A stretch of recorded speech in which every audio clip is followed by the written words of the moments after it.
Bismillahirrahmanirrahim. Siapa yang melakukan sesuatu dengan nama Allah, maka Allah terlibat di dalamnya, dan Allah sebaik-baik yang terlibat di dalam satu urusan. Libatin Allah. Sudah seberapa dalam kita melibatkan Allah dalam urusan kita? Sudah seberapa dalam kita melibatkan Allah dalam pernikahan kita? Apakah kita melibatkan Allah hanya ketika mencari jodoh, setelah menikah tidak lagi melibatkan Allah? Sudah seberapa dalam? Karena kalau kita melibatkan Allah, pasti Allah Subhanahu wa taala akan memperlihatkan kepada kita hal-hal yang mustahil bisa menjadi kenyataan. Kalau saya renung-renungkan ya, saya ini sebetulnya termasuk orang yang beruntung nikah sama istri saya. Kalau dia nggak tahu untung apa rugi gitu nikah sama saya. Kalau saya mah beruntung nikah sama dia.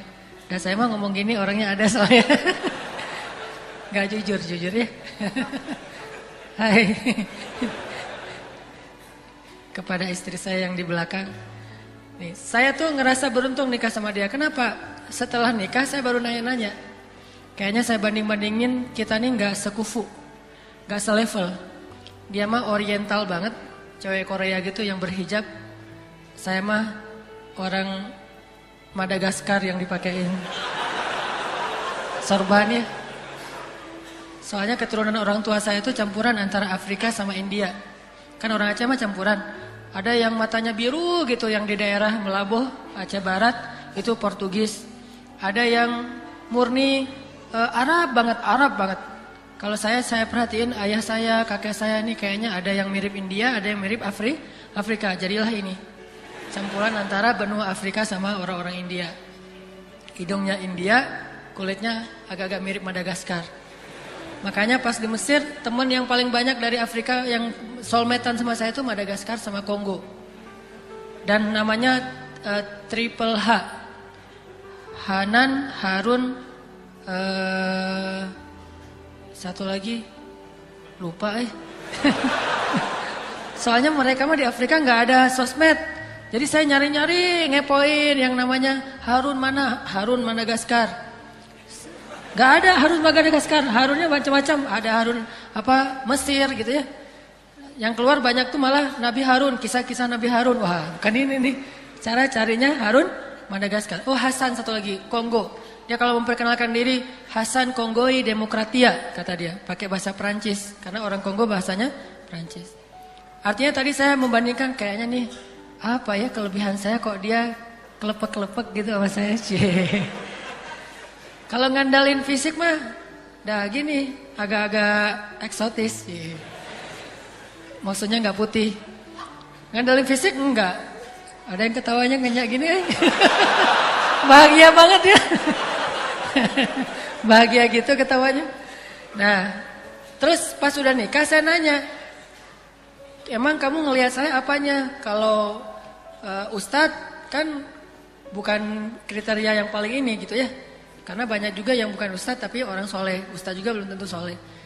Kalau kata dia sih ini jujurnya, kamu mah bukan kriteria saya. Wah itu mah paling kamu bukan kriteria saya. Loh terus kenapa diterima? Banyak alasan. Satu, saya takut dengan orang Sumatera cenah. Soalnya kasar-kasar. Kalau ngomong to the point, belak-belakan gitu. Kan saya mah udah lama di Bandung. Bahasa Sunda juga udah bisa walaupun gak berani ditampilkan, pakai bahasa tulis aja. Oh, terus alasan kedua kenapa? Kok gak kriteria dia banget? Pertama orang Sumatera. Kedua, mungkin takut juga dengan Ustadz. Tahu kan kenapa? Nah itu. Wah kamu Ustadz. Kalau Ustadz mah kan banyak yang percaya. Ustadz mah insya Allah soleh. Semuanya pengen sama Ustadz kan jadi bahaya kan ya. Lebih rawan lah gitu ya. Ditambah lagi dalilnya banyak. Surat An-Nisa ayat kedua tuh. Susah Ustadz nih. Bukan kriterianya banget. Ustadz lagi yang kedua. Yang ketiga apa? Yang ketiga mungkin masalah usia juga gitu. Terus apalagi lah beberapa kriteria. Banyak ternyata lama-lama.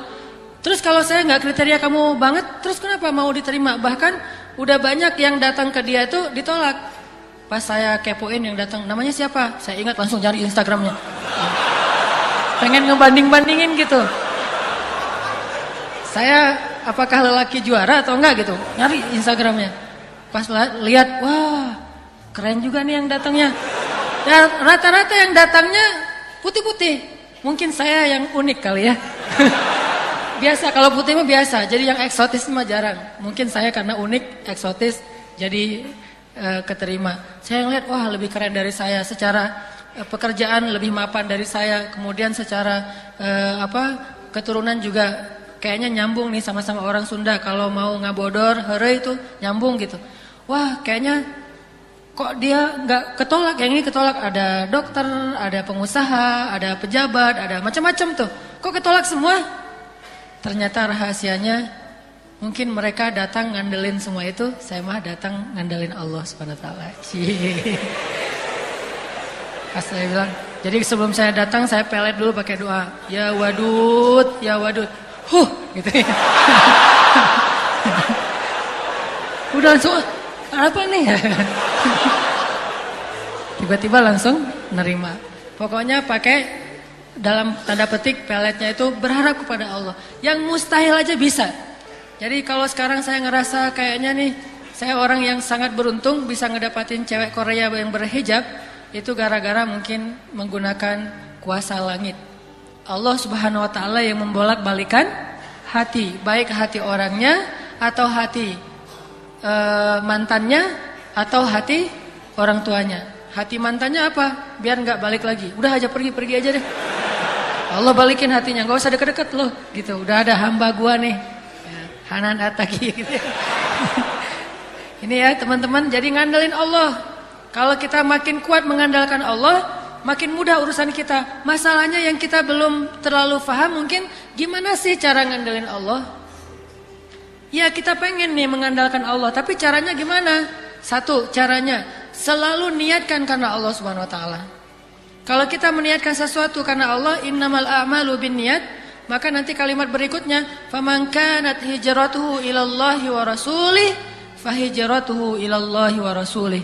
Siapa yang melakukan sesuatu karena Allah dan Rasul, pasti akan ditolong oleh Allah dan sampai kepada Allah. Ini artinya kita libatkan Allah dengan niat.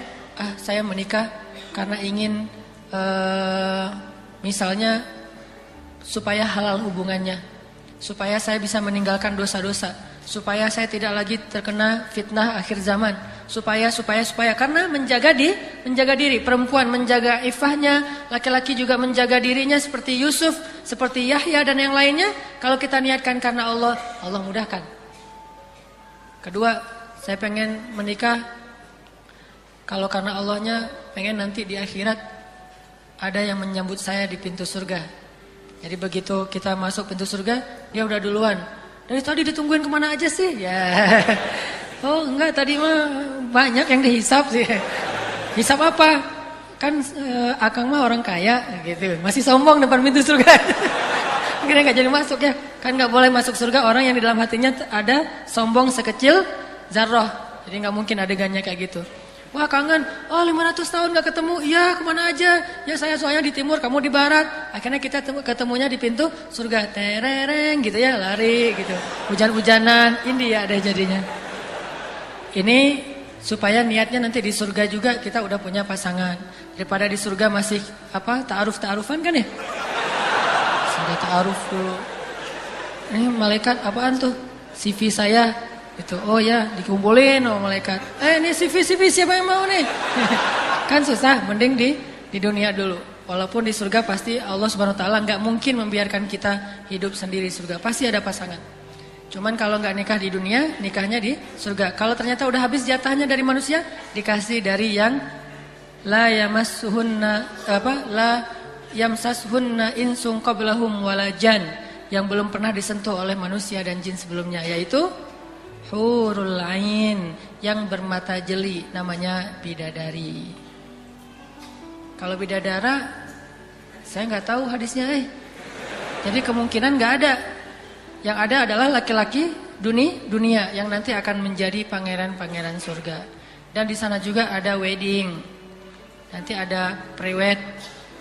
ada prewednya tapi soleh ya, syar'i gitu ya. Nanti yang jadi walinya siapa? Allah. Allahu waliyul ladzina amanu. Allah itu walinya orang beriman. Kalau sekarang kita susah nyari wali, kenapa? Nikahnya nikah lari kan susah nyari wali tuh. Kalau di akhirat Allah yang nawarkan, biar aku aja yang jadi wali. Malaikat, kalian jadi saksi ya? Ya. Saya nikahkan hamba saya bernama Fulin binti Fulan dengan kamu dengan mahar satu istana atau satu kerajaan di surga. Saya terima ya Allah. Apanya terima? Ya itu, yang itu. Lupa namanya juga gitu ya. Saking bahagianya, saking berbunga-bunga. Ini kalau misalnya kita mengandalkan Allah, enggak usah khawatir. La tahzanu, innallaha ma'ana. Jangan khawatir, Allah bersama orang yang niatnya karena Allah. Satu.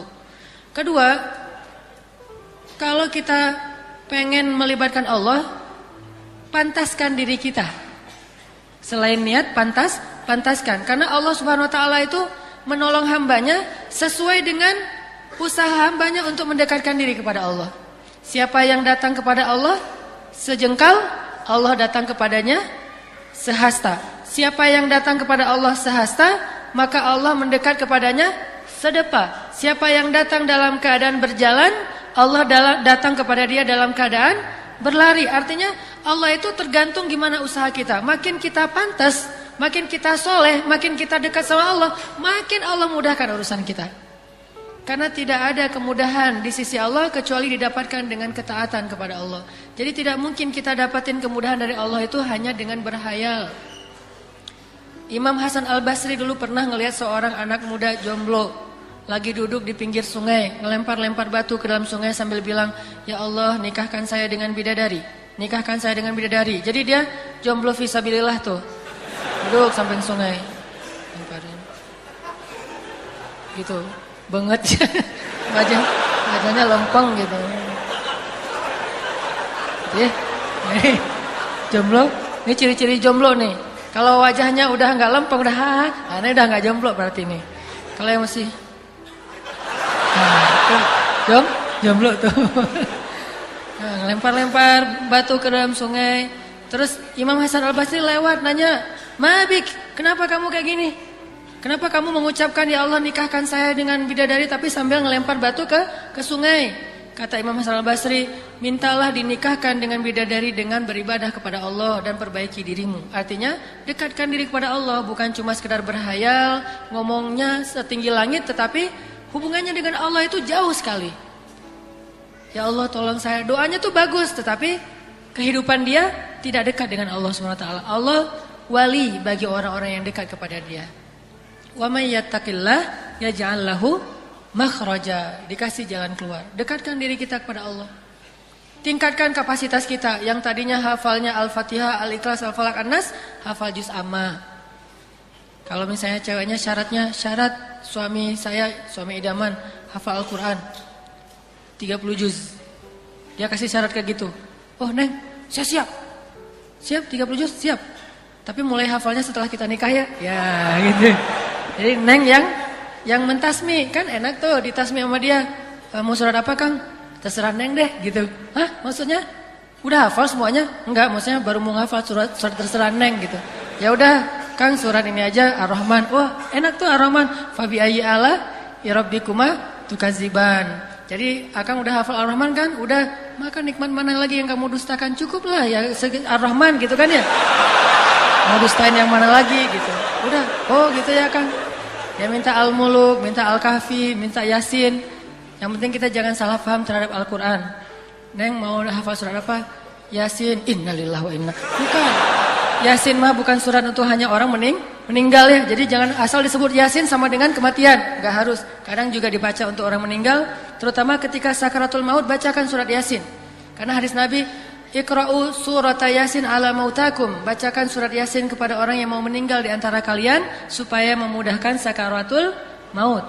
Tapi yang udah mau meninggal nih ya, jangan orang lagi sehat-sehat, Yasin. Kenapa lo? Biar berkurang satu saingan gitu, dibacain Yasin.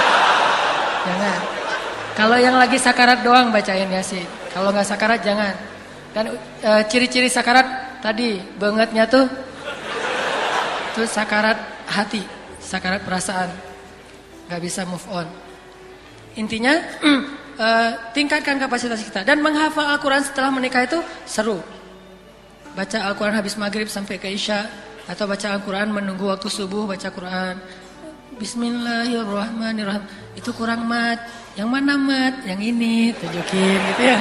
Oh ini namanya mat gitu. Jadi banyak candanya daripada ngajinya. Canda aja. Kita kok baru satu ayat ya. Jangan. Akhirnya cari guru tahsin aja deh. Gak beres soalnya kalau berdua. Ngafal Quran, setoran. Kalau perlu setorannya yang satu. Ini perlu dibahas kayaknya. Saya pernah mendengar istri saya ngaji. Apalagi kalau di perjalanan. Ngajinya, ya udah saya tidur aja. Dia ngaji. Yang kencang lagi dong suaranya. Udah kencang kok. Berarti kurang dekat suaranya. Wajahnya deketin lagi biar kedengaran. Deketin aja gitu ya. Biar oh ya udah kedengaran. Nah, ini ngaji kalau udah menikah. Kalau belum menikah, ngaji aja sendiri sambil ngeliatin. Bismillahirrahmanirrahim. Jadi nggak konsen, ngaji ngepoin, nggak selesai kan ya. Tapi kalau udah nikah nggak perlu lagi ngepoin yang lain. Paling ngepoin mantan. Udah jadi apa sekarang gitu? Nggak boleh ya.